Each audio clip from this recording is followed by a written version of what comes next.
इस बात में कोई दो राय नहीं कि जब शादी करके लड़की दूसरे घर जाती है तो उस पर न केवल अचानक से बहुत सी जिम्मेदारियां आ जाती हैं बल्कि वह अपने अंदर बहुत से बदलाव भी महसूस करती हैं। ऐसा इसलिए क्योंकि शादी के बाद ज़्यादातर लड़कियां अपनी निजी जिंदगी से जुड़े फैसले खुद नहीं ले पाती हैं।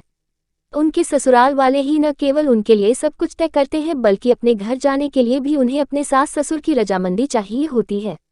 हालांकि हम सभी ने बेटियां पराया धन होती है कहावत सुनी है, लेकिन इसका मतलब यह बिल्कुल नहीं है कि शादी के बाद वह अपने माता पिता या भाई बहन को भूल जाए।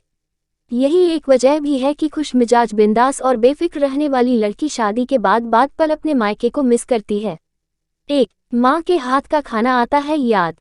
शादी से पहले भले ही आपने भिंडी को देखकर अपनी नाक सिकोड़ ली हो, लेकिन शादी के बाद माँ के हाथ की वही भिंडी एक लड़की को सबसे ज्यादा याद आती है।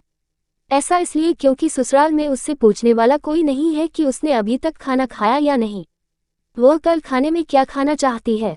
वह न केवल अपनों के लिए काफी सेक्रीफाइस करती है बल्कि अब उसके नखरे उठाने वाला भी कोई नहीं है। 2. मनपसंद कपड़े नहीं पहन सकती। पापा आप क्यों टोकते रहते हो, ये आजकल का फैशन है। शादी से पहले भले ही आप अपने पेरेंट्स के घर पर कितनी भी शॉर्ट ड्रेस क्यों न पहन लें, लेकिन ससुराल में आपको वही कपड़े पहनने पड़ते हैं जो आपके सास ससुर को भाते हैं। हो सकता है कि ससुराल में सास ससुर और बाकी घर वालों के साथ आपका अच्छा बॉन्ड हो, लेकिन इसके बाद भी आप बेधड़क अपने लिए कोई फैसला लेने से पहले 100 बार सोचती हैं। 3. अपने लिए टाइम ही नहीं। इस बात से कोई फर्क नहीं पड़ता कि शादी के बाद आप अपने सास ससुर के साथ रह रही हैं या अकेले पति के साथ। घर की जिम्मेदारियों का सारा बोझ एकदम से आपके कंधे पर आ जाता है।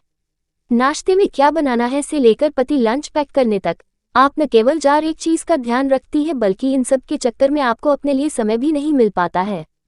यही एक वजह भी है कि आपको न केवल शादी से पहले के दिन याद आने लगते हैं बल्कि अपने पेरेंट्स की नाराजगी का भी एहसास होता है।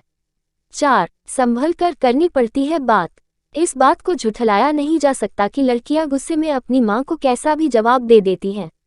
हालांकि जब बात ससुराल की आती है तो उन्हें सोच समझकर बात करनी पड़ती है। ऐसा इसलिए क्योंकि एक सवाल के जवाब में उन्हें अलग से 4 बातें और सुनने को मिल जाती हैं। हो सकता है कि उनके जवाब देने से उनकी सास बुरी तरह गुस्सा ही जाए, जिसके बाद उनके पति भी उनकी गलती का एहसास कराने का कोई मौका नहीं छोड़ते।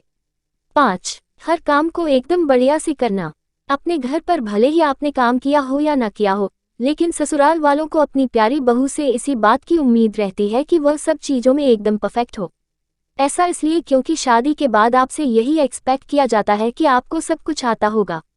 ऐसे में अगर जरा भी गलती हो गई तो न केवल खूब सारे ताने सुनने को मिल जाते हैं बल्कि सही से बताने वाला भी कोई नहीं होता।